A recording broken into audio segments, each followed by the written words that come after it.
too. But I think probably the most important factor in thinking about that is really thinking about the motivation for people who are pushing these laws, kind of where they're getting their information from, et cetera. This is language that I would attribute to Jennifer Berkshire, who's a journalist. They've got this wonderful podcast.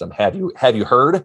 And she covered an academic article where they had talked about the grievance-industrial complex. And that has been a concept that has really stuck with me because it really does describe what the end goal is for the people pushing these agendas, right? The culture war is not, there's not a goal for the end of the culture war. The culture war is a means to itself, right? To feed this grievance industrial complex. So they have to thrive on, consuming hatred and kind of determining who the next enemy is going to be. So if you recall, in 2020, as we went from the George Floyd protests and the Black Lives Matter protests and in the civil rights movement that we had in the summer of 2020, it was very shortly after that we got that backlash in the forms of those anti-CRT bills. I think the first time probably 90% of Americans and educators had ever heard of critical race theory was in that particular context. And look where it's gone today, right? Now it's targeting drag shows and very specifically targeting pride events, right? Actually leading to incidents of, domestic terrorists in the back of a U-Haul targeting an Idaho Pride Fest. So, right, what the grievance industrial complex wants to do is just thrive on that never-ending cycle of hatred and division because it feeds clicks and ratings and somebody's getting a paycheck out of it. So we need to be very deliberate in communicating our positive educational agenda that we have for kids, and just being very clear about both the fact that these conversations are rooted in history. They are rooted in our current experience of the world and student understanding of those things, and that, right, it's not biased to be informed about the issues that are happening in the world, and that, frankly, there is a right and wrong side to this.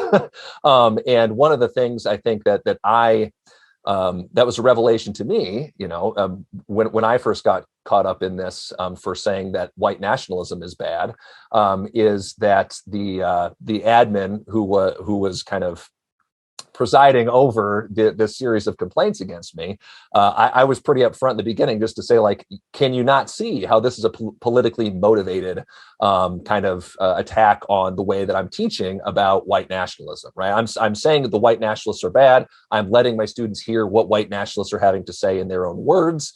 And I said from day one that this thing was politically motivated, and got from my admin, no, these are just concerned parents. These are just this, that, and the other thing. And, turns out it absolutely was politically motivated every single step of the way. So we just need to be aware of the fact that these aren't good faith complaints. These are things that are feeding into either they're astroturfed, right? These are people who are working for organizations who are trying to change laws and do all those kinds of things. And what we're doing is trying to teach kids in the best way that we know how. So when I when I finally came out and talked about this openly in the public, the feedback I got from parents and students was 100% positive. The feedback I got from parents mostly was, I had no idea this was going on.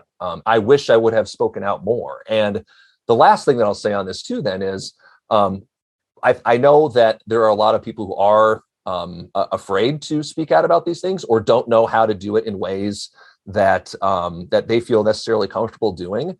But I think at a certain point, we just need to realize that if you're not speaking up in those spaces, if you're not speaking at the school board meeting, or if you're not, voting for school board candidates or those kinds of things, who is speaking on your behalf? If you're not going to the parent stakeholder groups to talk about book selections, who is attending that meeting, right? So I think we just need to say just like it's just some easy thing that we can do, but we have to find a little bit of that courage to to rock the boat a little bit. It kind of goes against a lot of what we want to do, but if we expect positive change, we need to push back with a loving, positive agenda for education for our kids.